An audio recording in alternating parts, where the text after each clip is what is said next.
कई match toss के दौरान ही तय हो जाते हैं।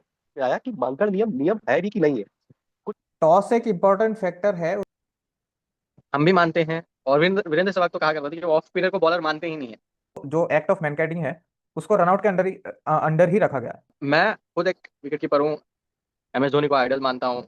ये सवाल है अंत में, सीएसके का अभियान समाप्त हो गया, क्या एम एस धोनी 2026 का मैच आईपीएल खेलेंगे? नमस्कार, बहुत स्वागत है आपका ज्ञानबाजी में दर्शकों। आज हमारे साथ दो शख्स मौजूद हैं जो क्रिकेट के जानकार और क्रिकेट की समझ रखते हैं। एक तरफ है अभिषेक और एक तरफ है स्वर्णा, जिन्होंने अपने कॉलेज टाइम पे क्रिकेट खेला है और बहुत समय से क्रिकेट को फॉलो करते आ रहे हैं और क्रिकेट का ज्ञान रखते हैं। तो आज मेरे मन में जो सवाल है, जो क्रिकेट में इतना बदलाव आया समय के साथ, मैं इस चर्चा में उनसे अपने मन में जो सवाल है वो पूछना चाहूंगा। तो मेरा पहला सवाल ये है कि कई मैच टॉस के दौरान ही तय हो जाते हैं, खास करके जब लिमिट ओवर का मैच होता है। क्या कोई और ऑप्शन है? जैसा कि एक सुझाव था, एक वनडे मैच को 25 ओवर और दो पारियों में विभाजित किया जाए। स्वर्णा जी, मैं आपसे पूछना चाहूंगा। तो टॉस एक इम्पोर्टेंट फैक्टर तो हो जाता है बहुत सारे मैचेस में, स्पेशली जब हम डे नाइट मैचेस की बात करते हैं या जो T20 मैचेस है वो जो रात के 7 साढ़े 7 बजे के अराउंड स्टार्ट होते हैं। उसमें ड्यू एक बहुत इंपॉर्टेंट फैक्टर काम कर जाता है। तो टॉस एक इम्पॉर्टेंट फैक्टर है, लेकिन टॉस जीत के जो हम फैसला लेते हैं एज कैप्टन, जो फैसला लिए जाते हैं उसको जी। जस्टिफाई करना टीम की जिम्मेदारी होती है। तो भले ही अगर टॉस जीत के एक बॉलिंग पिच पे कैप्टन ने बॉलिंग लिया हो, बट अगर बॉलर्स ने लाइन लेंथ अच्छे नहीं रखे तो वो बैकअप नहीं होता। बट हाँ, बहुत सारे मैचेस में ये हो जाता है, टॉस जीत के आप बॉलिंग ले लो एंड ड्यू ड्यू फैक्टर में सेकंड सेकंड इनिंग्स में बैटिंग करना बहुत आसान हो जाता है। तो वो जो एक सजेशन था कि 25 ओवर्स का 2 इनिंग्स करना, वो बहुत इंटरेस्टिंग हो सकता था। और शायद से ओडीआई क्रिकेट जो थोड़ा सा डाउन चल रहा हो उसमें एक इंटरेस्टिंग फैक्टर ऐड कर सकता था। I would see going forward कि क्या नए डिसीजंस लिए जाते हैं। अभिषेक जी, आपके क्या आपके क्या विचार विचार और हैं आप और आप स्वर्णा जी स्वर्णा की जी की बातों से बातों से कितना कितना सहमत सहमत करते हैं? करते हैं? जहां तक स्वर्णा ने बोला कि टॉस बहुत अहम रोल निभाता है मैच के डिसीजन मेकिंग में, बट ये चीज का असर कम हो जाता है जब वो शॉर्टर फॉर्मेट में होता है। जब T20 मैचेस होते हैं तो मुझे नहीं लगता टॉस का एक साइकोलॉजिकल फैक्टर से कहीं ज्यादा कोई फर्क पड़ता है। हाँ, ड्यू के केसेस में मैं मान सकता हूँ, बट टेक्निक्स और ग्राउंड के टेक्नोलॉजी बढ़ने के साथ में वो फैक्टर भी धीरे धीरे कम होते जा रहे हैं और रिजल्ट्स काफी अच्छे आ रहे हैं। अगर हम T20 मैचेस की बात करें तो हम मैच थोड़ा पहले शुरू कर सकते हैं कि ड्यू हमें ना फेस करना पड़े। और टेस्ट मैचेस में कहने को वो 2 इनिंग्स में होती हैं, पिचेस अलग होने चाहिए थे। लाइक पिचेस जो है वो हर दिन के साथ अपना रूप बदलते रहते हैं। बैटिंग के लिए थोड़ी सी मुश्किल होती है, पर वनडे में उस फैक्टर को लाना कि 25-25 में बांटना, ये एक्चुअली सजेशन सचिन तेंदुलकर साहब ने दिए थे। और उस सब सुनने में काफी अच्छा लगता है कि 25-25 ओवर में आपने गेम को बांट दिया। बट फैक्टर वहाँ मैं ये बोलूंगा कि ज्यादा फर्क नहीं पड़ेगा, क्योंकि जो बैटिंग कर रही है वो सेकंड इनिंग्स में आ रही है। उनको पहले जो बैटिंग करके गए हैं उनसे पिच बदला है, फिर सेकंड इनिंग्स आई, फिर उसके अंदर भी वो बाद में बैटिंग करेंगे। तो हाँ, ये एक फैक्टर होता है, बट उसको इतना बड़ा फैक्टर नहीं मानना चाहिए कि उसको एवब एंड एवब द, क्या बोलते हैं उसको, जो परफॉर्मेंस है क्रिकेट है उससे उसके जी ऊपर जी रखा जाए। जी। मेरा अगला क्वेश्चन ये था कि जो पारियों में दो गेंदों का इस्तेमाल होता है, दो नई गेंदे का उपयोग बल्लेबाजी के लिए होता है, क्या ये आपको लगता नहीं कि बल्लेबाजी पक्ष को बहुत मदद करता है? सीधे तौर पे कहूँ तो आयुष। हाँ, ये बल्लेबाजी पक्ष को काफी मदद करता है। और दो नई बॉल होने से रिवर्स स्विंग, जो कि एक टाइम पे घातक अ, हथियार हुआ करता था गेंदबाजों के लिए, 25 से ओवर के बाद रिवर्स स्विंग होना शुरू हो जाती थी। 35 तक हालत खराब हो जाती थी बैट्समैन की। फिर बॉल चेंज होती थी 35 से 40 ओवर के बीच में। तो वो 25 से 35 और 40 ओवर के बीच का टाइम बहुत ही रोमांचक हो जाता था हम जैसे दर्शकों के लिए, क्योंकि उसमें विकेट जाया करते थे। फिर उसके बाद नई गेंद आती थी तो बैट्समैन को राहत मिलती थी, तो तब अब देखा करते थे कि बैटिंग पावर प्ले शुरू हो रहा है। वो पावर प्ले होता है, वो आखिरी के 10 ओवर में रन और तेजी से बनते थे, तो एक तरह का रोमांच बना रहता था। पर अभी शुरू से जो 25 ओवर के बाद रिवर्स स्विंग होना शुरू होती है, वो बॉल नहीं की नहीं रह जाती है आखिरी तक। अभी मैंने सुना है कि रूल चेंज हुए हैं, 25 ओवर के बाद, 35 ओवर के बाद दो में से सिर्फ एक ही गेंद को कंटिन्यू किया जाएगा। मैं उम्मीद करता हूं कि उसमें हमें रिवर्स स्विंग देखने को मिलेगा, पर later stage of the game जो 40 से 50 ओवर के बीच का मैच जो है वो काफी रोमांचक हो जाएगा। और क्रिकेट के लिए ये बहुत जरूरी है कि किसी एक पक्ष की तरफ ही गेम को ना झुकाया जाए। अगर आईपीएल जैसे आप गेम में देखोगे तो हम देखते हैं कि यहाँ पे बैट्समैन का काफी दबदबा होता है, और वहीं पे T20 वर्ल्ड कप हमने देखा। अगर प्राइम एग्जाम्पल है इंडिया पाकिस्तान का match, low scoring thriller, and हम सबने काफी इंजॉय किया। हमारी जान हमारे हलक पे आ गई थी, दिल के धड़कनें एकदम काफी तेज हो गई थी। बट हाँ, ठीक है, अच्छा था, काफी इंजॉय किया आपने। बट हाँ, दो गेंद होना थोड़ा सा आसान बना देता है बैट्समैन के लिए। स्वप्ना जी जी, अपेरेंटली पॉज करिए इसको। अपेरेंटली क्या होता है ना, दो दो नए बॉल में ऐसा लगता है कि शायद से अगर दोनों एंड से नए बॉल है तो जो पेसर्स है उनको एक्स्ट्रा मदद मिलेगा, एक्स्ट्रा स्विंग मिलेगा, क्योंकि नए बॉल ज्यादा स्विंग कर, new balls tend to move little more. तो जो कहा जाता है कि कुकाबुरा बॉल जो जब नया रहता है तो मूव करता है, एंड लेटर ऑन वो जब शाइन चला जाता है तो मूवमेंट कम होती जाती है।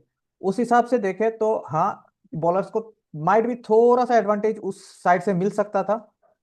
इन प्रैक्टिकलिटी हमने ये भी देखा कि वो इतने देर, भले ही दोनों साइड से दो नया बॉल है, बट वो इतने देर स्विंग होते नहीं है, स्विंग बहुत अर्ली खत्म हो जाते हैं। तो वो जो एक एडवांटेजियस पॉइंट है बॉलर्स की तरफ से, वो एक नेगेट आउट हो जाता है। और दूसरा चीज ये है कि दो नए बॉल्स के बाद, अगर हम लोग पहले के टाइम पे देखते थे ना, तो 17-18 ओवर्स या 20 ओवर्स के बाद से, 17-18 ओवर्स, 20 ओवर्स उसके बाद से स्पिनर्स आते थे, क्योंकि बॉल पुराना होता था, थोड़ा स्पिनर्स को मदद मिलता था, उससे टर्न मिलता था ज्यादा, रिप मिलता था ज्यादा। तो अब हो क्या रहा है कि दोनों तरफ से जब, मतलब अभी तो खैर चेंज हुआ है, बट जब वो चल रहा था कि दोनों तरफ से नए बॉल है, तो वो टोटल ही 25 ओवर्स खत्म हो रहे थे, 25 ओवर्स यूज हो रहे थे। तो उसमें टर्न स्पिनर्स का यूज कम हो रहा था। सो एक स्पिनर्स के लिए भी ये एक नो एक नेगेटिव फैक्टर था थोड़ा बहुत, कि जब तक दो नए बॉल यूज होते थे, उसमें एक अलग तरीके का स्पिनर्स आना था, आना स्टार्ट हुआ था। जैसे आप अगर पहले के देखोगे, स्पिनर्स फ्लाइट देते थे एंड टर्न टर्न पे डिपेंड करते थे, और जब बॉल्स चेंज हुए तो स्पिनर्स एडजस्ट होते हुए, स्पेशली जो ऑफ स्पिनर्स थे, वो एडजस्ट करते हुए थोड़ा सा ट्रेजेक्टरी अपना फ्लैट करते हैं, थोड़ा तेज फेंकते हैं, ताकि जो कंपनसेट कर पाए वो। बट अब जब नया नया रूल आया है, उसमें एक चीज ये है कि आप 34 ओवर तक दो दो न्यू बॉल्स यूज कर रहे हैं, तो बेसिकली आप 70, एक ball 17 overs and 17 overs use हो रहा है। एंड जब नया बॉल जब 35th ओवर में आप शिफ्ट कर रहे हैं उन दो में से कोई एक बॉल लेके, तो उसके बाद 34-50, अगर आप देखेंगे 16 ओवर, दैट इज दोनों एड अप करके 33 ओवर्स एट मैक्स एक बॉल खेला जाएगा। अब होता ही है कि 34 ओवर्स के बाद एक और बॉल यूज हो रहा है जो 17 ओवर यूज हो चुका है, लेकिन 34 ओवर्स के बाद कितना स्पिनर्स को यूज किया जाएगा, वो भी एक चीज है। वैसे देखा जाए तो अभी स्पिनर्स का इस्तेमाल बढ़ता जा रहा है, क्योंकि 40 ओवर्स तक फील्ड एक रिस्ट्रिक्शन है, एंड 40 ओवर के बाद एक और फील्डर एक्स्ट्रा बाहर रख सकते हैं। तो वो सब मिला के शायद अब लेटर स्टेजेस में हम हमें स्पिनर्स देखने को मिले, जो नए टू बॉल रूल्स चेंज हुए हैं उसके हिसाब से। जी जी जी। आ, स्वर्णा अभिषेक, दोनों से मेरा यही सवाल है कि मुझे यही नहीं समझ में आया कि मांकड़ नियम नियम है भी कि नहीं है। कुछ लोग अपील करते हैं, फिर अंपायर के पास डिसीजन जाता है, फिर अंपायर जब तक अपना डिसीजन बताता है वो अपनी अपील वापस ले लेते हैं। तो क्या लगता है, ये खेल की भावना के खिलाफ है या खेल की भावना के खिलाफ नहीं है? मुझे तो नहीं समझ में आता। तो मैं आप दोनों से जानना चाहूंगा। पहले अभिषेक आप बताएं। मांकड़ नियम एक्चुअली बॉल करने से पहले, बॉलिंग एक्शन के टाइम पे ही रन आउट करने को होता है। तो कई बार ये कहा जाता है कि जो बैट्समैन जो रनिंग एंड पे खड़ा है वो स्टार्ट लेगा बॉलिंग एक्शन के टाइम पे, और वो एक फ्रैक्शन ऑफ सेकंड का फर्क होता है कि अगर आप अपने बैटिंग पार्टनर को देखोगे या बॉलर के हाथ से बॉल रिलीज हुई या नहीं वो देखोगे। कई बार बॉलर के मन में भी ये नहीं होता कि वो बॉल रिलीज करने वाला एक्शन लेके आयुष मिट वो म्यूट। एक्शन कंप्लीट करता है, एंड देन उसी टाइम पे रन आउट कर देता है। तो ये खेल भावना पे बात आ जाती है जब कैप्टन इस चीज को, ये मोरल रिस्पॉन्सिबिलिटी हो जाती है कैप्टन की कि हमारा बॉलर कितना सही था।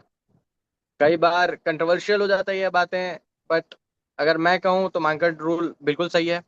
आप बिल्कुल इस बात का दंड दे सकते हैं रनिंग एंड वाले प्लेयर को कि वो एक इलीगल एडवांटेज ले रहा है जिसकी वजह से वो रन आउट हो रहा है, और कैप्टन को अपने बॉलर का साथ देना चाहिए, पर कई बार ऐसा नहीं होता। स्वर्णा जी, आप कितनी सहमत, कितना परसेंट सहमत है अभिषेक जी की बात से? आप वो बताइए और अपनी बात रखिए। नहीं, बात बिल्कुल सही है कि अगर हम देखेंगे ना तो मैनकैट एक्चुअली में जो लॉज ऑफ क्रिकेट या एमसीसी लॉज ऑफ क्रिकेट वाले जो किताब है उसमें मैनकैटिंग या मैनकैट एज सच मेंशन नहीं है। वो जो जो एक्ट ऑफ मैनकैटिंग है उसको रनआउट के अंडर ही रखा गया है। It is a form of run out. तो जब दूसरे फॉर्म ऑफ रनआउट्स पे इतने सवाल नहीं उठते, इतने क्वेश्चंस नहीं उठते, मुझे ये समझ में नहीं आता कि मैनकैटिंग को लेके इतने सवाल क्यों उठते हैं। और एक चीज ये है कि जब कैप्टेन्स अपील्स को विड्रॉ कर लेते हैं। अब अगर आप स्टंपिंग करते हो तब तो आप अपील विड्रॉ नहीं करते। दोनों दोनों में batsman is leaving the crease illegally, out of the loss. तो जब आप एज ए कीपर स्टंपिंग करते हो तब आप अपील्स विड्रॉ नहीं करते। या बहुत बार ये चीज बोला जाता है कि एक वार्निंग देना चाहिए बैट्समैन को मैन कैट करने से पहले। अब आप रन आउट करने से पहले वार्निंग तो नहीं देते, आप बोल्ड करने से पहले वार्निंग तो देते नहीं हो, या स्टंपिंग करने से पहले ये नहीं बोलते हो कि कीपर रोके कि भाई अगले बार निकलेगा तो मैं आउट कर दूंगा। आप वो नहीं करते। तो जब एक मैन कैटिंग एक फॉर्म ऑफ रन आउट है हमारे पास एज ए बॉलर, मैं एज ए बॉलर बोल रहा हूँ, जब मेरे पास एक फॉर्म ऑफ विकेट लेने की एक तरीका है तो मैं उसको क्यों यूज नहीं करूंगा।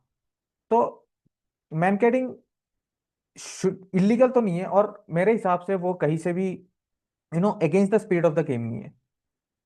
बल्कि अगर हम देखें कि जब एक बैट्समैन एक्स्ट्रा स्टेप्स ले रहा है, वो एक्स्ट्रा एडवांटेज गेन कर रहा है, that is against the spirit of the law. तो मेरे हिसाब से मैनकेटिंग यूज होना चाहिए। एंड जब बॉलर्स करते हैं तो उस टाइम पे कीपर्स एंड कैप्टन दोनों को उस पे सपोर्ट करना चाहिए। आउट करने का जो तरीका है, जिसे आपने कहा मैनकेट तरीका है, एक और मेरा आउट करने का तरीका है जो लेग के बाहर जो गेंद पिच होती है और उसके बाद अंपायर नॉट आउट देता है, जबकि वो विकेट पे हिट कर रही होती है। और इसमें ही एलबीडब्ल्यू के कुछ नियम है, उनके बारे में आपकी राय, आप कुछ बताना चाहें तो स्वर्णा? अब अगर हम एलबीडब्ल्यू के पीछे का रैशनल देखें, the main reason behind LBW ये है कि बॉल स्टंप्स पे जाके लगती, बॉल स्टंप्स पे जाके लग रही है and you are stopping that without the bat. आप दूसरे या तो पैड से या हेलमेट से या कहीं से भी। तो उस वो जो रैशनल है उसके पीछे जो जी पिचिंग है और इम्पैक्ट है उसका कितना रोल है, जी वो एक कंट्रोवर्शियल टॉपिक है। एज ए स्पिनर में अगर बात करूं तो जब एक लेफ्ट हैंड, मैं ऑफ स्पिनर हूं अगर, तो जब लेफ्ट हैंड बैट्समैन बैटिंग कर रहा होता है तो मेरे लिए over the wicket almost game से बाहर हो जाता है, क्योंकि मैं ओवर द विकेट जाऊंगा तो मुझे एलबीडब्ल्यू मिलने के चांसेस कम हो जाते हैं। हाँ, यस, देयर आर अदर बिल्कुल टेक्टिक्स बिल्कुल। जिससे मुझे विकेट मिल सकता है। बट अगर बॉल स्टंप्स, मेरे हिसाब से इट्स माय पर्सनल ओपिनियन, कि अगर बॉल स्टंप्स को हिट कर रही है then we should go forward with the LBW. क्योंकि अगर पिचिंग आउटसाइड द लेग होता है एंड बॉल स्टंप्स को हिट करती है, बोल्ड तो देते ही ना, बोल्ड में तो पिचिंग दिखा नहीं जाता। तो बोल्ड को जब रोक रहा है उस पर एलबीडब्ल्यू मिल रहा है तो होना तो चाहिए मेरे हिसाब से। अभिषेक जी, आपके क्या विचार है? आउटसाइड द लेग जो बॉल पिच होती है, उसे सिर्फ उसी को ना लेकर बात करना, हम hitting outside the off stump भी बॉलर के पक्ष में नहीं जाता, वो नॉट आउट कहलाता है। हम्म। और ये काफी कंट्रोवर्शियल है कि बॉल घूम सकती है, बट इट वुड मेक जो डिसीजंस हैं वो काफी मुश्किल हो जाएंगे, क्योंकि आउटसाइड द लेग अगर पिच हो रही है तो कई बार बैट्समैन कंफर्टेबल नहीं है, या वो कई बार लगता है घूम रहा है, बट जो डिसीजन मेकिंग है तो हॉकाई है, उसके लिए भी काफी डिफिकल्ट है। हॉकाई खुद में एक बहुत बड़ा क्वेश्चन है कि उसकी एक्यूरेसी कितनी है। और तो कई सारे पैरामीटर्स बनाए गए हैं जो कि दोनों पक्षों के लिए हेल्पफुल है, जो चाहे बॉलर हो या बैट्समैन हो, कि इवन हिटिंग आउटसाइड द जो है, कई बार ये एलबीडब्ल्यू रूल ही इसलिए लाया गया कि कई पुराने समय में कैच आउट होने के डर से बैट्समैन क्या करता था, अपना बैट अपने पैड के पीछे छुपा के पैर से बॉल खेल दिया करता था। तो उस चीज को लेकर लेग साइड वाले हमने आज भी वनडेज में तो बॉल की वेस्टेज जो लिमिटेड ओवर है उसके अंदर तो हमें देखने को नहीं मिलता, पर टेस्ट क्रिकेट में हमने देखा है कि कई बार जो प्लेयर हैं उन्हें पता होता है कि आउटसाइड द ऑफ स्टंप कौन सी बॉल पिच हो रही है, outside sorry outside the leg कौन सी बॉल पिच हो रही है, और वो हल्के से अपने पैड से वो खतरे को हटा देते हैं। मेरे हिसाब से वो हमें बैट्समैन को पॉइंट्स देना चाहिए उसके लिए और उसका साथ देना चाहिए कि उसको उस जी बॉल जी के बारे में इतनी अवेयरनेस है। और ये भी कहना चाहिए कि वो नहीं तो आउटसाइड द लेग खेलना बहुत डिफिकल्ट है वो बॉल। वो टेस्ट क्रिकेट में यूज होता है, टेस्ट क्रिकेट में हम जानते हैं बैटिंग करना कितना मुश्किल हो जाता है, स्पेशली दो तीसरे दिन से पांचवें दिन के बीच में। तो मैं कहूंगा कि हाँ ये बातें कुछ चीजें साथ दे रही हैं बैट्समैन का, और देनी भी चाहिए अगर हम टेस्ट क्रिकेट की बात करें, और लिमिटेड ओवर्स में तो यूज भी नहीं करते वो। जी जी, समझा मैं इस बात को। और आपको नहीं लगता है अभिषेक जी कि T20 क्रिकेट में ऑफ स्पिनर्स कम होते जा रहे हैं, लेग स्पिनर ज्यादा बढ़ते जा रहे हैं? या 50-50 क्रिकेट में भी ज्यादातर आप देखेंगे तो लेग स्पिनर की ज्यादा डिमांड है, ऑफ स्पिनर की कम डिमांड है? अभिषेक जी। मैं ये बात काफी फनी लगेगी और काफी कंट्रोवर्शियल लगेगी। हम भी मानते हैं, और वीरेंद्र वीरेंद्र सहवाग तो कहा करते थे कि वो ऑफ स्पिनर को बॉलर मानते ही नहीं है, वो सिर्फ रन बनाने के लिए रन देने के लिए आते हैं। मैं उतना वैसे तो नहीं कह सकता, बट हाँ ऑफ स्पिन करना कंपैरेटिवली किफायती नहीं होता जितना लेग स्पिनर फायदा पहुंचाते हैं। जो गेंद बाहर की तरफ निकलती है वो हमारे लिए ज्यादा खतरनाक है कि पढ़ने के बाद अपना दिशा बदलती है। जो हमारे पास आ रही है हम उसको फिर भी खेल सकते हैं, कंपैरेटिवली इजी हो जाता है। अगर वो हमारे रेंज में आ गया तो आप खेल सकते हैं, बट गलती करने के चांसेस लेग स्पिनर में ज्यादा होते हैं। शर्मा जी, आप कुछ? मेरे हिसाब से ना ऑफ स्पिनर्स को थोड़ा सा मिसरीड भी किया जाता है। लाइक ऑफ स्पिनर्स भले specially in the shorter formats, क्योंकि लॉन्गर फॉर्मेट्स में तो अरे खैर आप ये बताइए मुझे कि आप जब कॉलेज टाइम पे थे तो आप ऑफ स्पिनर डालते थे कि लेग स्पिनर डालते थे? मैं ऑफ कौन सी स्पिनर बॉल डालते थे आप? मैं ऑफ स्पिनर था। अच्छा, एंड तो आप तो विस्तार से बताएंगे इस चीज को, हाँ हमें तो समझाइए। Actually as a off spinner यही है कि लिमिटेड ओवर्स फॉर्मेट में कई बार देखा गया है कि ऑफ स्पिनर्स को कम वैल्यू दिया जाता है as compare to leg spinners. क्योंकि लेग स्पिनर्स जी देखा जाए ना कि उनमें वो कई बार ना विकेट टेकिंग, आयुष, कई बार विकेट टेकिंग अपॉर्चुनिटीज ज्यादा क्रिएट करते हैं लेग स्पिनर्स। वहीं पे ऑफ जी, स्पिनर्स का एक और साइड जो ओवरलुक होता है, जो मेरे हिसाब से वो है कि ऑफ स्पिनर्स एक्चुअली में कम रन देते हैं। अगर हम स्टेटिस्टिकली भी देखें तो जो ऑफ स्पिनर्स खेल रहे होते हैं ना, they are economically better than the leg spinner. हाँ, लेग स्पिनर्स विकेट ज्यादा देते हैं। लाइक पीयूष चावला देखेंगे, वो बहुत बहुत से विकेट्स मिले उनको आईपीएल में। देन अगर युजवेंद्र चहल की बात करें, बहुत विकेट्स मिले हैं। वहीं पे अगर देखें ना, बॉलर्स लाइक अश्विन, फिर Harbhajan Singh, they have been, वो लोग, उनको विकेट भी मिलता था and they were very economical. And limited overs format में इकोनॉमी एक इंपॉर्टेंट फैक्टर भी काम कर जाता है। आप रन रोक रहे हो ना, अगर आप 6-7 रन 8 रन का ओवर निकाल रहे हो, स्पेशली इस टाइम पे जब 200 या 200 चेस करना बहुत आसान हो जाता है, तो उस मोमेंट में ना ऑफ स्पिनर का जो रन रोकने वाला एबिलिटी है वो ओवरलुक हो जाता है। Eight the same time off spinners से गेम कंट्रोल ज्यादा होता है। मैं खुद ऑफ स्पिनर भी रहा हूँ एंड एज अ कैप्टन भी मैं बोल सकता हूँ, जब गेम विकेट चाहिए होता है तब अगर ऑप्शन हो जी मैं लेग स्पिनर के पास जाऊंगा। बट जब मुझे गेम को कंट्रोल करना है, पेस स्लो डाउन करना है, रन रोकना है, एक कंट्रोल ऑफ स्पिनर्स वो कंट्रोल प्रोवाइड करता है। एंड अगर मतलब खैर सहवाग ने बात तो बोली है कि ऑफ स्पिनर्स को बॉलर नहीं मानते, बट अगर हम देखेंगे Muttiah Muralitharan, one of the greatest bowlers ever, वो ऑफ स्पिनर जी रहे हैं। रविचंद्रन अश्विन, हरभजन सिंह, तो ऑफ स्पिनर्स के इम्पैक्ट हाँ कम होते जा रहे हैं, बट उसको अडेप्ट करते हुए नया टाइप ऑफ स्पिनर्स आ रहे हैं। जैसे अश्विन और हरभजन पहले आते थे जो फ्लाइट करते थे, रैप करते थे, बॉल टर्न ज्यादा होता था। अब फ्लैटर ट्रेजेक्टरी जैसे वाशिंगटन सुंदर हो गए, तो उस टाइप ऑफ बॉलर शायद से हमें ज्यादा देखने को मिले। एंड ऑफ स्पिनर्स अडेप्ट करते हैं जल्दी। सो उस हिसाब से आई गेस अभी एक डिप आया है, but off spinners will be back into T20 scheme of things. जी बिल्कुल बिल्कुल। Last two question. मेरा क्वेश्चन ये है कि क्या जैसे बल्लेबाज गलती करता है तो वो अक्सर आउट हो जाता है, गेंदबाज गलती करता है तो उसके ऊपर फिर रन पड़ते हैं, एक फील्डर गलती करता है तो एक फील्डर गलती करता है तो रन देता है, कैच होता है तो टीम को नुकसान होता है। लेकिन जब एक अंपायर गलती करता है वो पूरी टीम को नुकसान होता है। और वो क्या पता वो ऐसा मैच हो जिससे उसकी हार और जीत, करो या मरो की लड़ाई हो, उसमें उसको इतना नुकसान हो जाए कि वो बाहर हो सकता है। लेकिन हम अंपायर पे उंगली नहीं उठाते, और उठाते भी हैं तो उसका कोई रिजल्ट नहीं निकलता है। नियम तो नियम है, तुरंत मान लिया जाता है उस समय, बाद में लोग सवाल उठाते हैं लेकिन कोई रिजल्ट नहीं निकलता है, क्योंकि वो चेंज तो होना नहीं है, रिजल्ट तो आ ही चुका है। तो क्या देखते हैं आपको ये कितना सही है कितना गलत है? मैं आपसे ये जानना चाहूंगा स्वर्णा। अकाउंटेबिलिटी तो होनी चाहिए। जो भी है, अंपायर्स की अकाउंटेबिलिटी तो होनी चाहिए। लाइक आप एक ऐसा डिसीजन दे सकते हो जिससे पूरी गेम बदल सकती है, एंड बदली है, बहुत बार हमने देखा है। अगर हम वेरी रिसेंट एक मैच की बात करें, जो Chennai super Kings versus RCB का मैच हुआ था, उसमें डिवाल्ड ब्रेविस को जो एलबीडब्ल्यू दे दिया गया था, उसमें क्लियरली, मतलब बहुत लोगों को जिन्होंने टीवी पे भी देखा होगा उनको भी लग रहा था कि भाई ये तो बॉल मिस मिस करेगा लेग स्टंप को, एंड उस पे आउट दे दिया गया। एंड फिर बहुत सारे कंट्रोवर्शियल डिसीजंस भी आते हैं, और वो उन सबको ना एक ब्लैंकेट टर्म ह्यूमन एरर बोल के, ह्यूमन एरर का एक ब्लैंकेट टर्म के अंदर छुपा दिया जाता है। बट अंपायर्स को रेस्पॉन्सिबिलिटी लेनी चाहिए, एंड मैं बहुत सालों से ये बोल रहा हूँ कि both umpires and referees in football, उनको अकाउंटेबिलिटी होनी चाहिए। आप सेम चीज फुटबॉल में भी देखते हैं कि प्लेयर्स गलती करता है, भुगतता है, बट रेफरीज पे वो अकाउंटेबिलिटी है नहीं। तो रेफ अंपायर्स की अकाउंटेबिलिटी कैसे नो अपहोल्ड किया जाए, उस पे एक सवाल तो है। DRS is a way, but DRS पे एक लिमिट है। तो उस लिमिट के आगे क्या होता है, उस पे एक सवाल तो है अभी भी।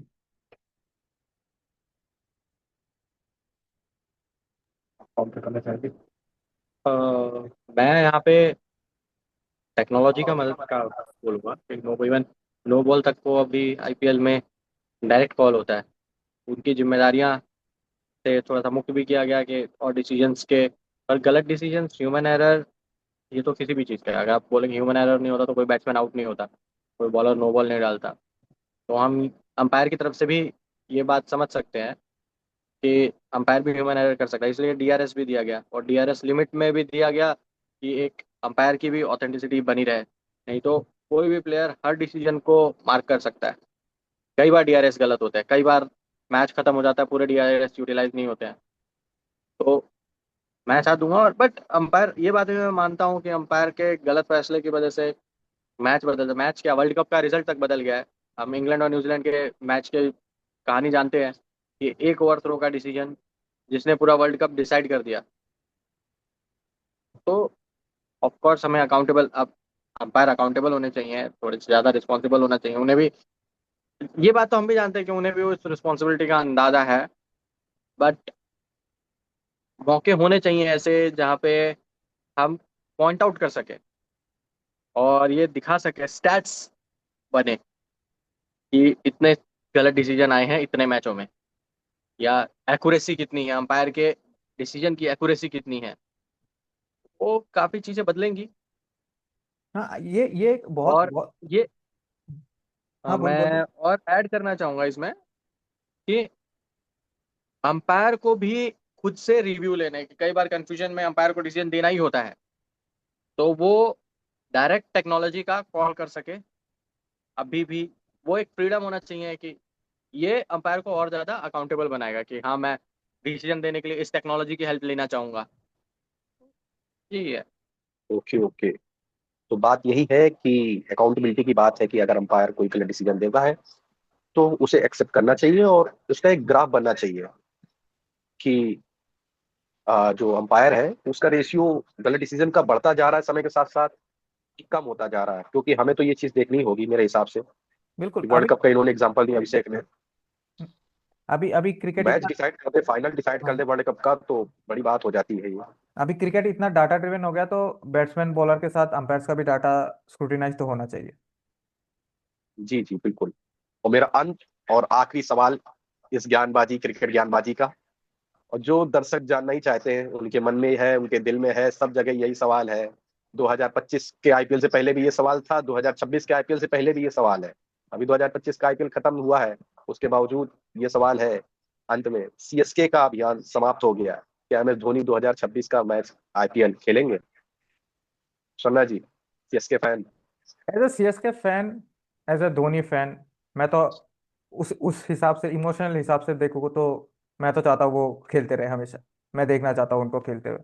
बट अगर मैं क्रिकेटिंग एस्पेक्ट से बात करूँ, एज ए क्रिकेटर में बात करूँ, तो जो ये lack of planning on in succession succession की जो लैक ऑफ प्लानिंग है in CSK, that is something जो मुझे थोड़ा सा खटकता है कि what happens after M S Dhoni. At the same time अगर हम देखें, क्या M S Dhoni behind the wickets, was he good behind the wickets? तो आंसर है हाँ। स्टंपिंग्स अच्छे किए, कैचेस पकड़े हैं, तो एक फिर एक फ्लिकर ऑफ होप बनता है कि वो शायद से खेले, क्योंकि उन ये तीन players, Urvil Patel, David dual Brevis और आयुष मात्रा, इनके आने से पहले इंटेंट दिख रहा था जो बाकी प्लेयर्स में नहीं दिख रहा था। बट उस हिसाब से अगर मुझे पूछा जाए कि क्या मैं चाहता हूँ वो खेले फॉर सीएसके, नहीं। But as M S Dhoni fan, मैं चाहता हूँ वो खेलता रहे। स्वर्ण ने खुद में ही काफी कंट्रोवर्शियल आंसर दिया है, तो मैं बस ये ऐड करना चाहूंगा कि everything has a expiry, and Dhoni का जो करियर था, अभी भी आईपीएल करियर मैं बोलूंगा, अब उन्हें विराम लेना चाहिए। जो उनका आखिरी आईपीएल, ये जो 2025 आईपीएल गया, वो संतोषजनक नहीं था।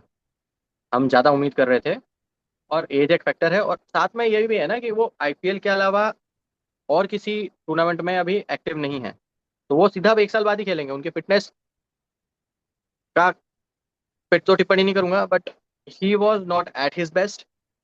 और ही स्वरा ने ये भी बात कही कि अच्छे स्टंपिंग कर रहे थे। अब मैं खुद एक विकेट कीपर हूँ, एम एस धोनी को आइडल मानता हूँ। उनके जैसा प्लेयर तो सैकड़ों सालों में एक बार आता है। बट अभी की बात करूँ तो he is not the best wicket keeper, he is not in the best form, और उन्हें अभी आराम लेना चाहिए। और as a mentor, as a guide, as a coach, वो जैसे जुड़ना चाहें। पर मेरे हिसाब से कंट्रोवर्शियल आंसर नहीं होगा, और ये आंसर कितने लोगों को, धोनी फैंस को पसंद भी नहीं आएगा, पर धोनी को अभी रुक जाना चाहिए।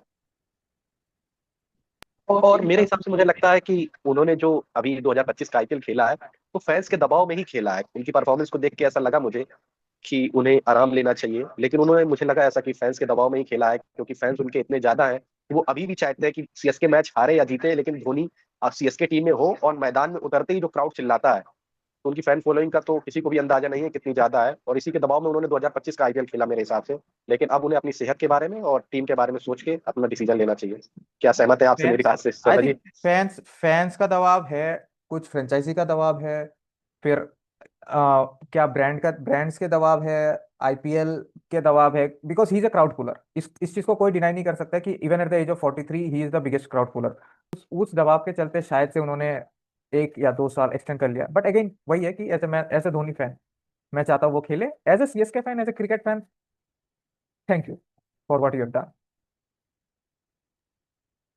थैंक यू सो मच आप लोगों का क्रिकेट ज्ञानबाजी में। और बहुत अच्छा लगा होगा हमारे दर्शकों को भी कि इतने छोटे छोटे से सवाल होते हैं जो क्रिकेट देखते समय मन में आते हैं, लेकिन जैसे ही क्रिकेट मैच खत्म हो जाता है वो सवाल वहीं दफन हो जाते हैं। क्या हुआ, क्यों हुआ, किस लिए हुआ, कोई नहीं सोचता है। और आप लोगों से बात करके अच्छा लगा, और दर्शकों को भी मजा आएगा जब वो ये सब सुनेंगे। और हम एक क्वेश्चन मार्क करके जा रहे हैं इस सवाल, इस पॉडकास्ट में या इस ज्ञानबाजी चर्चा में, कि क्या धोनी 2026 आईपीएल खेलेंगे? लोगों को जानना है, जरूर जानेंगे। और उनको तकनीकी जानकारी पूरी होनी चाहिए, उन्हें मतलब पता होना चाहिए कि धोनी के सीएसके टीम से खेलने के पीछे केवल यही राज, मतलब यही बात नहीं है कि वो टीम के लिए या दर्शकों के लिए खेल रहे हैं। उनके पीछे कई दबाव भी हो सकते हैं, जैसा कि स्वर्णा जी ने बताया। ये हर दर्शक को नहीं पता रहता है, लेकिन जब वो ये पॉडकास्ट सुनेंगे तो उन्हें अच्छा लगेगा। थैंक यू सो मच आप दोनों का। और जब ठीक है। जब हम विकेट कीपिंग की बात से एंड ही कर रहे हैं, हमारे साथ एक और विकेट कीपर है जिसके साथ हाँ। कुछ विकेट कीपिंग की कुछ नुआंसेस को लेके हम लोग बातचीत करेंगे in details. For that tune in to the next episode.